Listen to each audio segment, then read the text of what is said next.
Très chers téléspectateurs, téléspectatrices, bonsoir et soyez les bienvenus dans cette grande édition de la soirée je voulais dire, du mercredi 2 juillet 2025. Après la pluie vient le beau temps, c'est ce qu'on peut constater en ce moment en République centrafricaine qui a marqué cette soirée très heureuse. Le journal La tenue des travaux du forum régional de haut niveau sur les déplacements forcés et le rôle du secteur privé s'est soldé aujourd'hui par deux audiences accordées par le chef de l'État, professeur Faustin Archange Touadéra, en son cabinet à Bangui. Le chef de l'État a reçu d'abord la ministre tchadienne de l'action humanitaire Zahra Mamat qui est venue rendre un hommage mérité à la République centrafricaine pour avoir abrité cette rencontre régionale dite forum de haut niveau. Suivez ses propos au sortir de cette audience. Je voudrais remercier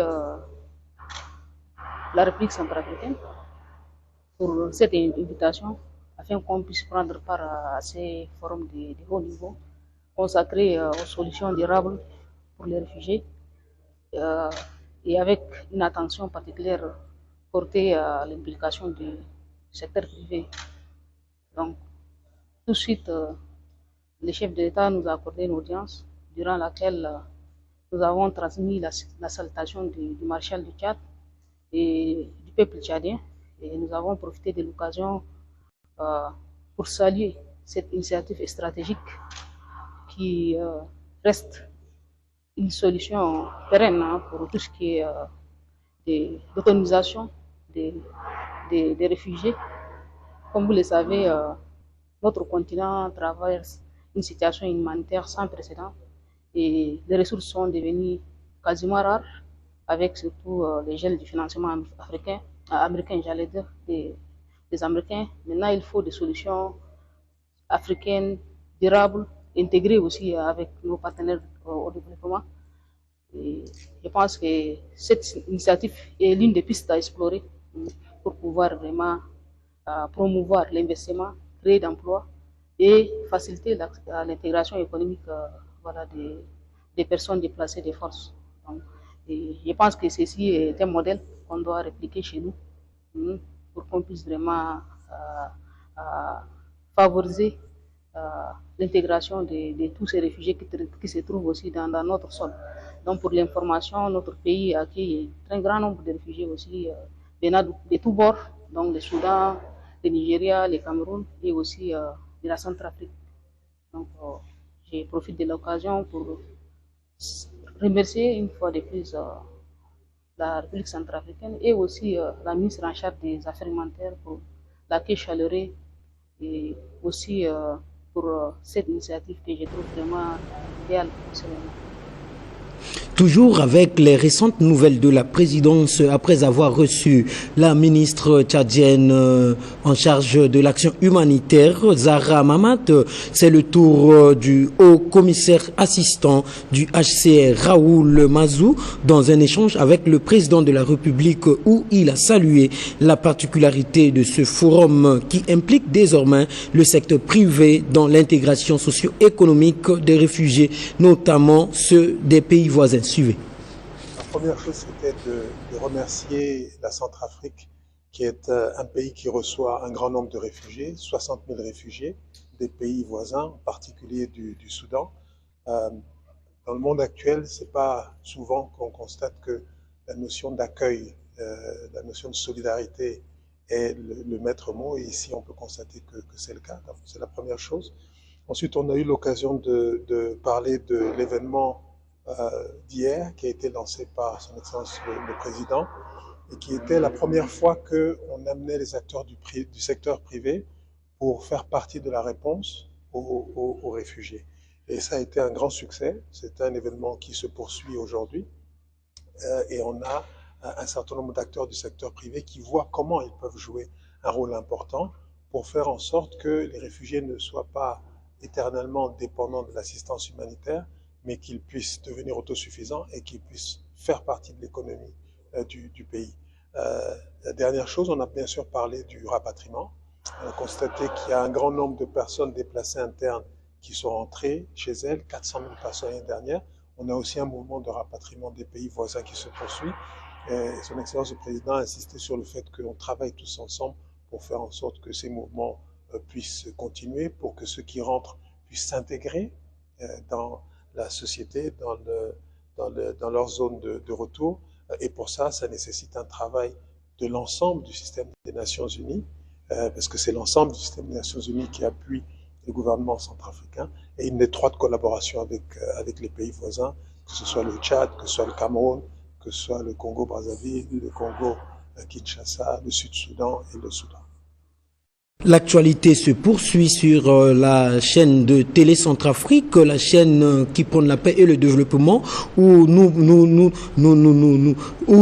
développons ce qui c'est que le sommet local, une délégation de l'Organisation internationale de la francophonie, OIF, conduite par monsieur Cyril Tonnet, responsable de cellule gouvernance démocratique, a été ce jour l'hôte du ministre chargé de la communication et des médias porte-parole du gouvernement Maxime Balalou. Cette rencontre s'inscrit dans un projet du Haut Conseil de la communication que la dite organisation compte appuyer. L'interlocuteur du ministre s'en explique au sortir de cette rencontre au micro de Junior Maliavou.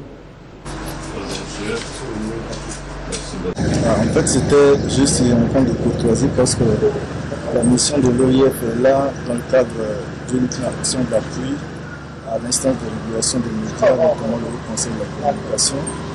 L'OIF veut soutenir cette institution de régulation dans le développement et l'encadrement de la presse centrafricaine, précisément pour l'électorat, la poursuite d'une activité de veille médiatique. Donc, c'est une action qui est multidimensionnelle et c'est dans ce but que nous avons entamé des séries de rencontres avec les autorités qui, eux, également, interviennent dans ce domaine de communication et des médias. Le ministre a été très enchanté de nous rencontrer.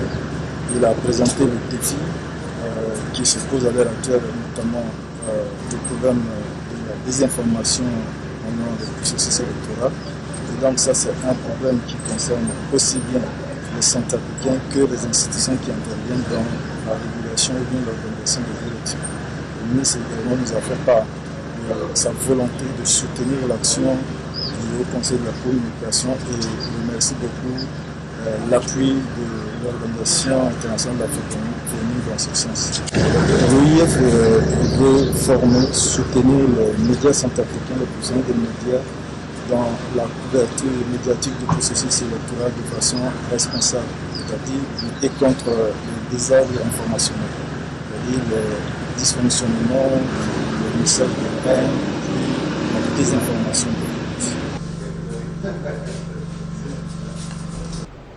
Albert Mopem Yaloké, ministre conseiller en communication, porte-parole à la présidence, a animé ce mercredi 2 juillet 2025 à l'hôtel Luna une conférence de presse relative à l'arrestation du présumé Ningatouloum Sayo, ancien ministre. Cette conférence de presse est organisée pour expliquer au public centrafricain sur les faits qui lui sont reprochés ainsi que le drame survenu le mercredi dernier au lycée Barthélemy Boganda de Bangui pendant la composition des épreuves écrites du baccalauréat session de juin 2025.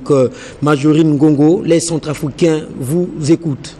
Cette conférence de presse qui regroupe plusieurs médias publics et privés, dont plusieurs points ont été débattus, notamment l'arrestation de M. Sayo Ningatouloum, le drame survenu le mercredi dernier au lycée Barthélemy Boganda, faisant plusieurs blessés et des pertes humaines, et l'état de santé du président de la République. Dans son propos linéaire, le conférencier a donné des éclaircissements de ce qui est survenu la semaine dernière. C'est la police et la gendarmerie qui ont fait leur travail.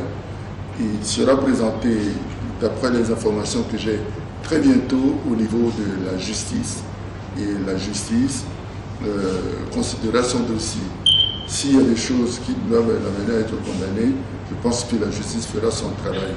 Et quand la question a été posée au chef de l'État, en ce qui concerne son dossier, ils ont allégué aussi des problèmes de santé, ainsi de suite. Le chef de l'État a répondu que dans le cadre de la séparation des pouvoirs, il n'est pas au courant de quoi que ce soit concernant le dossier Figuera. Mais à son retour à Bangui, il va s'enquérir auprès du ministre de la Justice pour avoir un peu plus d'informations. Mais ce qu'on sait, c'est qu'il y a des charges qui pèsent sur lui, ce qui concerne la sécurité de l'État, la sécurité du pays, et il sera présenté à la justice très bientôt. Voilà, c'est ce que je peux dire concernant ce dossier. Mais je ne peux pas vous dire plus parce que c'est la justice qui est saisie de ce dossier maintenant et qui va très bientôt le présenter devant le juge pour savoir s'il est coupable ou pas des charges qui pèsent sur lui. Le chef de l'État l'a dit vraiment assez fortement dans sa déclaration, dans le communiqué qu'il a donné. Il a donné des instructions au gouvernement pour assister les familles. Et quand il est revenu dans une interview à la sortie des différents hôpitaux, ou plutôt de l'hôpital général, il a encore confirmé que les familles seront assistées à tous les niveaux pour faire le deuil des parents disparus. Et pour les blessés, une assistance forte sera donnée à ceux qui ont subi des dommages corporels et moraux.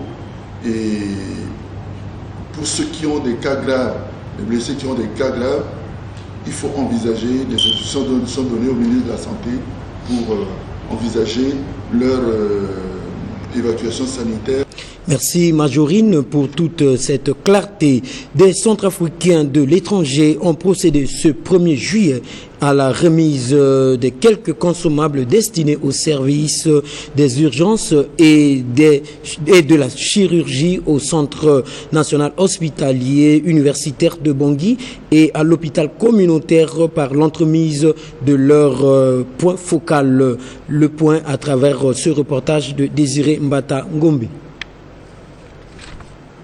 Suite au drame survenu au lycée Barthélemy Boganda de Bangui le 25 juin dernier pendant la composition du baccalauréat de 2025 qui a laissé plus d'une centaine de blessés et une trentaine de morts, la République centrafricaine très touchée et consternée par cet accident se donne la main à tous les niveaux pour venir au secours des victimes qui sont encore internées dans les hôpitaux de Bangui ainsi que celles qui sont décédées. C'est ainsi que les Centrafricains de la diaspora, sous l'initiative de l'association USCOA, ont décidé de se joindre à l'effort national à travers une contribution multiforme afin de témoigner leur amour envers leurs frères et sœurs touchés. Ils ont ainsi mobilisé des équipements médicaux et lancé une cagnotte en ligne qui prendra fin d'ici le 15 juillet prochain.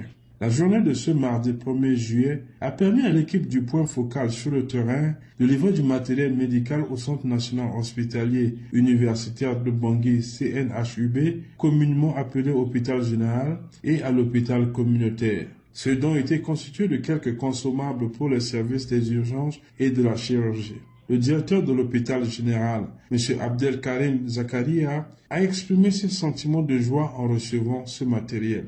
Le mot à dire, c'est juste d'adresser mes remerciements au nom de la direction, de tous mes collaborateurs et du département de la santé, à ces partenaires qui ont volé à notre secours ce matin. Cet appui va nous aider parce que ce qui nous était arrivé là, c'était un peu sérieux. C'est sérieux et avec les moyens de bord, nous avons essayé de faire face à cela. Mais il y a toujours des patients qui reviennent pour des consultations, pour des examens et des médicaments. Donc, je pense qu'avec l'appui de ces partenaires-là, ça va nous permettre de faire face à ces problèmes qui continuent à venir vers nous. Et surtout le problème de matériel. Parmi ces matériels-là, on a reçu des bistouris électriques. Ça, c'est des matériels très importants pour nous. Et je saisis l'occasion également pour lancer un appel à ces compatriotes qui sont à l'extérieur et qui ont cette possibilité d'accéder à des matériels, que ce soit réformés ou neufs, de nous venir en aide si on en a besoin vraiment. pour la prise en charge de la population centrafricaine. Mais quand les patients viennent vers vous et que vous avez les moyens pour les prendre en charge, ça c'est déjà une bonne chose. Parce qu'on ne peut pas rester à l'hôpital sans médicaments, sans matériel. Autrement dit, il n'y a pas de sens dans ce que nous faisons. Ça, c'est des éléments qui vont nous permettre de prendre en charge correctement nos patients. Et c'est la satisfaction qui nous approche. Pour M. Abel Assaye, directeur de l'hôpital communautaire, ce don est tout ce qu'il attendait. Un geste salutaire et humain pour ses frères et sœurs de la diaspora qui n'ont pas hésité à voler au secours de la mère patrie. Je suis très ravi de la visite de l'ISCWA qui vient des États-Unis, diaspora américaine. C'est des Centrafricains qui vivent là-bas. Aujourd'hui, nous avons l'honneur de recevoir. Ils sont venus nous assister par rapport au drame qui est survenu au lycée Buganda. Et c'est un drame qui a touché tous les Centrafricains. Et de loin, ils ont écouté. Ils sont sensibles aux larmes des Centrafricains, des victimes, des parents. Et ils sont arrivés aujourd'hui avec un don symbolique composé de sérum, composé de fils à suture, composé de compresses, composé de petits consommables pour soulager la peine de ceux qui ont souffert et ceux qui continuent de souffrir. Voilà un exemple clair démontré aujourd'hui par ISCWA pour que les autres aussi, diaspora qui sont dans le monde, en France, au Cameroun, qui sont au Canada, partout dans le monde, d'emboîter le pas pour faire que le peuple centrafricain sache qu'au moins, même s'ils ne sont pas avec eux, mais de loin, ils sont avec eux. Ce n'est pas pour la première fois que les Centrafricains des États-Unis et de ceux du monde entier interviennent auprès de la République centrafricaine dans des moments de crise pareils. Ce geste vient à point nommé témoigner leur amour pour leurs frères et sœurs restés au pays. Vivement que cela crée un nouvel état d'esprit au sein de toute la population. Le projet CENI Plus a organisé un atelier de 2 jours à l'hôtel Lori à Bangui sur le bilan à mi-parcours du projet avec les partenaires nationaux et internationaux. La cérémonie d'ouverture est présidée par le représentant du ministre de la Santé chargé de mission en matière de défense. Jupsi Ruman, qu'est-ce qu'on peut retenir de cet atelier de 2 jours? Le but de cette rencontre de 2 jours vise à faire le bilan à mi-parcours de ce projet avec les partenaires pour évaluer les résultats qualitatifs et quantitatifs afin de trouver des nouvelles pistes de solutions avec les parties prenantes. Ce projet vise à l'amélioration de la santé de la mère et de l'enfant en République centrafricaine et il est présent dans plus de 15 districts sanitaires et couvre 417 centres de santé.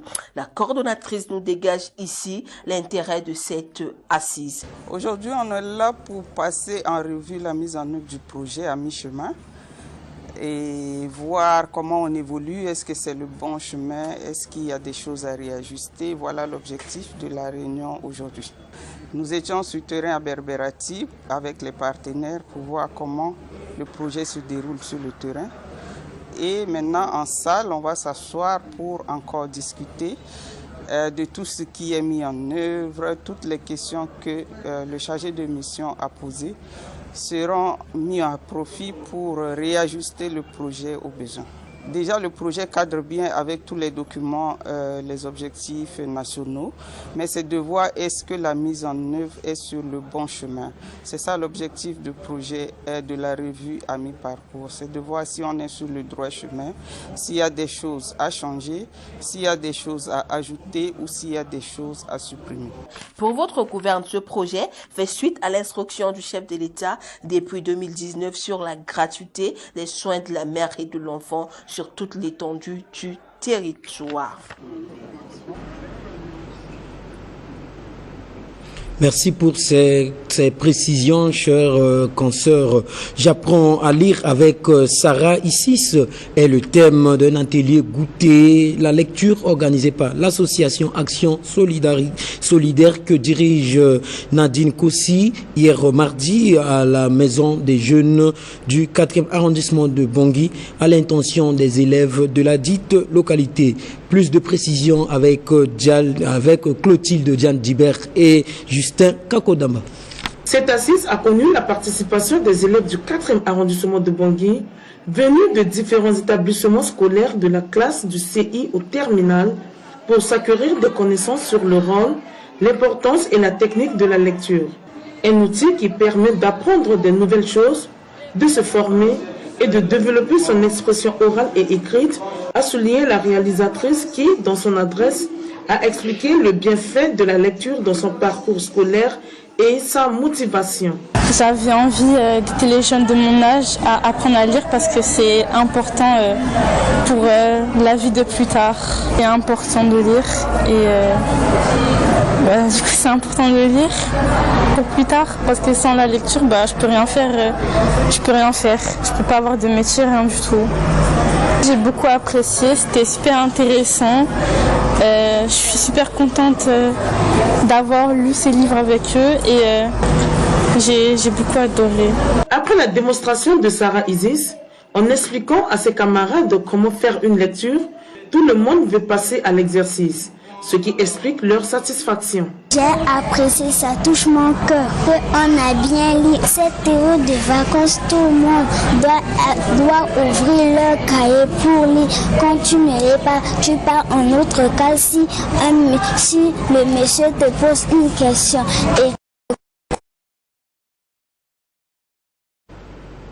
Une délégation gouvernementale conduite par le ministre d'État chargé de la justice, de la promotion des droits humains, Dr Arnaud Djoubaï Abazen, a rendu un dernier hommage aux familles endeuillées relatives au drame survenu le mercredi dernier au lycée Barthélemy Boganda, où ces derniers passaient l'épreuve écrite du baccalauréat session de juin 2025. Junior Maliavo nous en dit plus.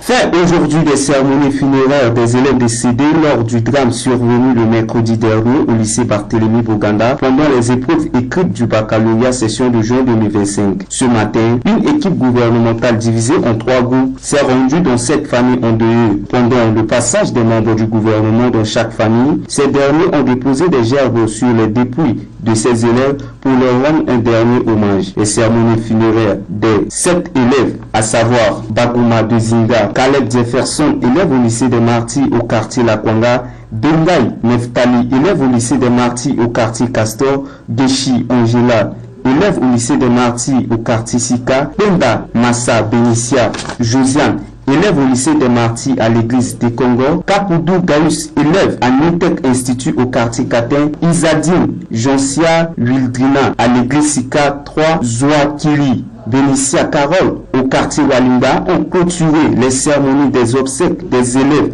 qui ont rendu l'âme le mercredi dernier au lycée Barthélemy Boganda. Amatanga ti apumba ti awamanangombe ti so awarakwa na bikwa uta na ndoti manangombe ti Barthélemy Boganda na ngoso alagoti su amandako ti baccalauréat ti nguso abagigila so na ndapelele so moni bombi ti. La page magazine. Comme on a dit au début, nous sommes dans la page magazine. Deux activités sont consacrées à cette page magazine. Mais d'abord, 2 audiences accordées à des personnalités étrangères ont ponctué les activités du Premier ministre. Le chef du gouvernement a tout d'abord reçu l'ambassadeur de la République d'Angola au Congo avant d'échanger avec une délégation d'acteurs internationaux impliqués dans l'élaboration du projet dit Corridor 14. Mais avant de suivre ces deux éléments mis en page magazine, je vous souhaite une très bonne soirée et à demain.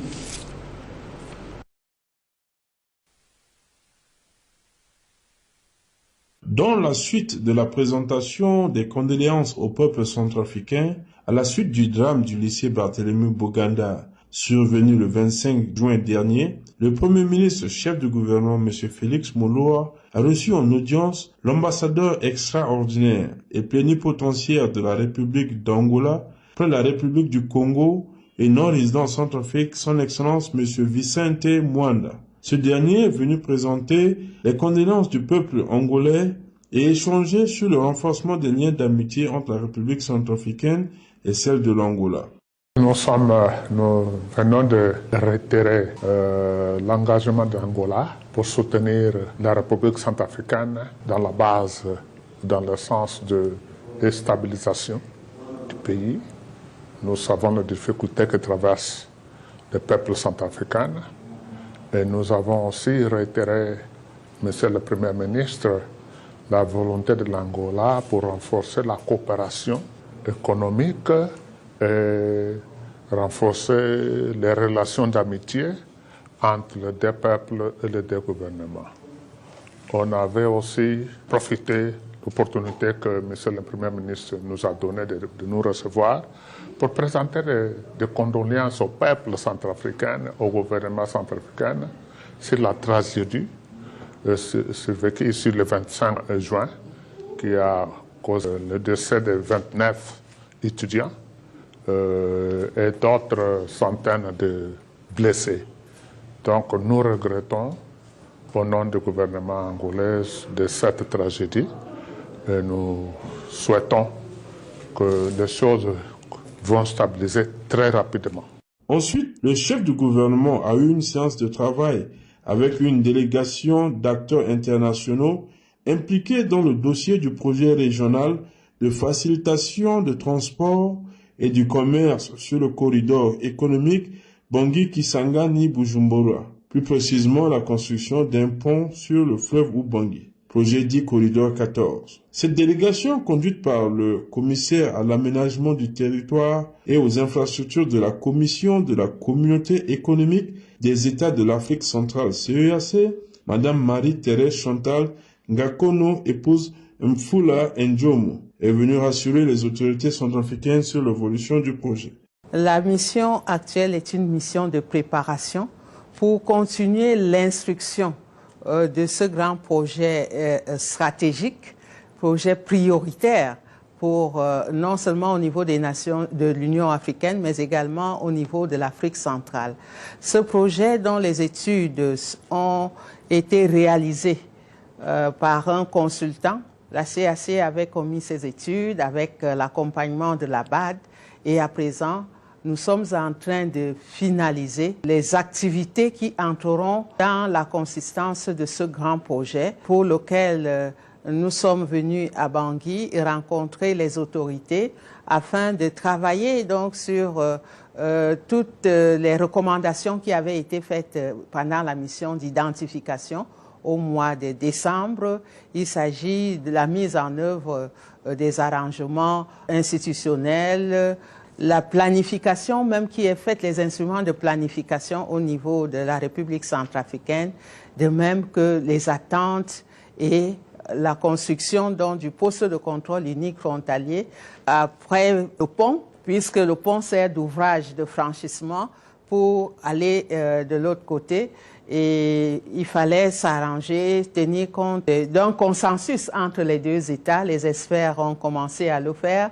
Et je tiens à signaler que pour ce projet, c'est l'un des projets qui figure dans le communiqué final de la conférence des chefs d'État et de gouvernement qui s'est tenue à Malabo, conférence des chefs d'État et de gouvernement de la CEAC. Et au cours de ces assises, son Excellence le professeur Faustin Archange Touadéra, président de la République centrafricaine, a insisté et préconisé que ce projet puisse voir un début de réalisation. Nous sommes donc venus rassurer les autorités que la CAC, avec l'accompagnement de la BAD des chefs de file, l'Union européenne qui s'est engagée, ils sont déjà sur la voie, on s'achemine vers la fin pour qu'on voit poser la première pierre d'ici quelques temps. Monsieur Billy Timbambe Niembu, coordonnateur de la cellule des infrastructures au ministère des Infrastructures et Travaux publics de la République démocratique du Congo, a aussi évoqué les bienfaits de la construction de ce pont qui reliera la ville de Bangui en Centrafrique et celle de Zongo au Congo démocratique. Ce pont entre les villes de Bangui et Zongo est un pont important déjà pour nos deux pays, donc la République centrafricaine et la République démocratique du Congo, mais aussi pour la région. En fait, c'est un pont qui constituait le chaînon manquant en fait de tout le corridor qui traverse la RDC. En fait, c'est le corridor qu'on appelle CD14, qui est un corridor qui permet en fait la liaison, les échanges, non seulement entre la RDC et la République centrafricaine, mais aussi qui permet une ouverture de la partie centre, disons, au niveau de la communauté des États d'Afrique centrale, avec aussi bien l'océan Atlantique à travers les ports de Douala et puis l'océan Indien avec le port de Mombasa. Donc c'est dire l'importance non seulement de ce pont qui va raffermir les relations entre nos deux pays et ensuite augmenter le volume des échanges. Nous croyons que ce pont aussi va apporter le développement, disons, de toute la région autour. Du côté de la RDC, c'est ce qui explique l'engagement de la RDC à la préparation de ce projet. C'est un pont qui va permettre le désenclavement d'une bonne partie du nord de la République démocratique du Congo. Donc c'est dans ce cadre-là que nous sommes venus en délégation d'experts. On a une délégation de 6 experts qui viennent de plusieurs ministères. Nous sommes venus travailler avec nos homologues, avec l'accompagnement de la BAD et sous l'égide de la CEAC pour arrêter donc les différents arrangements institutionnels qui devront permettre la mise en œuvre de ce projet qui consiste à construire un ouvrage commun entre nos deux pays, mais qui est un projet aussi régional, donc qui nécessite des arrangements spécifiques. Nous avons travaillé avec nos homologues centrafricains pour définir les réglages techniques de ces arrangements de mise en œuvre de ce projet, tout ça dans le cadre de cette phase qui est la phase de préparation du projet. Le projet Corridor 14 est un projet régional et prioritaire pour la CEAC au moment où l'Afrique se prépare à se lancer dans l'expérience de la zone de libre-échange continentale, la ZLECAf, est également un autre moyen pour aider au désenclavement de la République centrafricaine. Bonjour à tous, je suis Florence Marchal, la porte-parole de la MINUSCA, et c'est avec un immense plaisir que je vous retrouve pour la conférence de presse hebdomadaire de la MINUSCA. Que vous soyez ici dans cette salle à Bangui ou à l'écoute de Radio Guéra, soyez les bienvenus. Je souhaiterais revenir aujourd'hui sur plusieurs informations contenues dans le rapport du secrétaire général des Nations Unies sur la situation en République centrafricaine. Un rapport qui, comme vous le savez, a été discuté jeudi dernier par les membres du Conseil de sécurité et qui couvre la période allant du 1er février à début juin. Premier renseignement, celui du rôle crucial des CIMOP et autres mécanismes préfectoraux. Le rapport stipule que les mécanismes préfectoraux de mise en œuvre établis dans le cadre de l'accord politique ont contribué à entreprendre des initiatives visant à promouvoir la paix et la cohésion sociale et à prévenir les conflits liés à la transhumance et les conflits intercommunautaires. Alors, je vais étayer mes propos avec 2 exemples récents. Le premier provient de la préfecture de la Sanga-Baéré. Alors que des tensions ont éclaté jeudi dernier à Nola lors du passage de transhumants, accompagné de plusieurs centaines de bovins, le comité de mise en œuvre préfectorale, soutenu par la MINUSCA, a engagé un dialogue avec les éleveurs et les communautés locales afin de promouvoir une cohabitation pacifique et prévenir tout risque de conflit. Le CEMOP avait déjà mis en place à Beya à la mi-juin un comité local de médiation pour la résolution des conflits liés à la transhumance. Le second exemple concerne la préfecture de la Haute-Koto, où le comité local de paix et de réconciliation de Bria, avec l'appui de la MINUSCA, a organisé hier une première session de dialogue et de réconciliation entre deux communautés ayant été en conflit à la fin de la semaine dernière.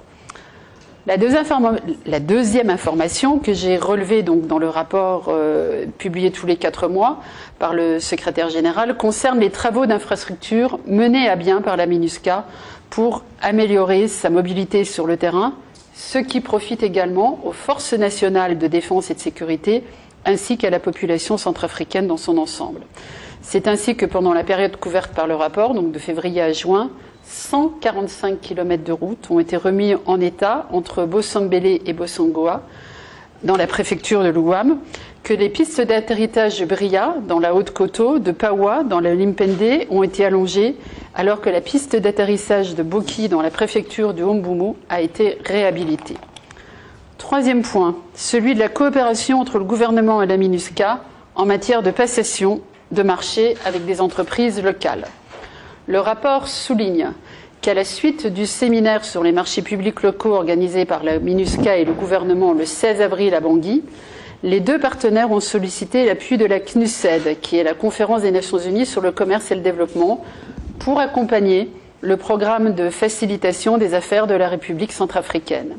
La CNUSED a répondu favorablement à cette demande et une mission d'experts est justement actuellement présente à Bangui pour évaluer la manière avec laquelle le programme peut répondre aux besoins des petites et moyennes entreprises centrafricaines. Le quatrième point que j'ai retenu est lié au secteur de la sécurité.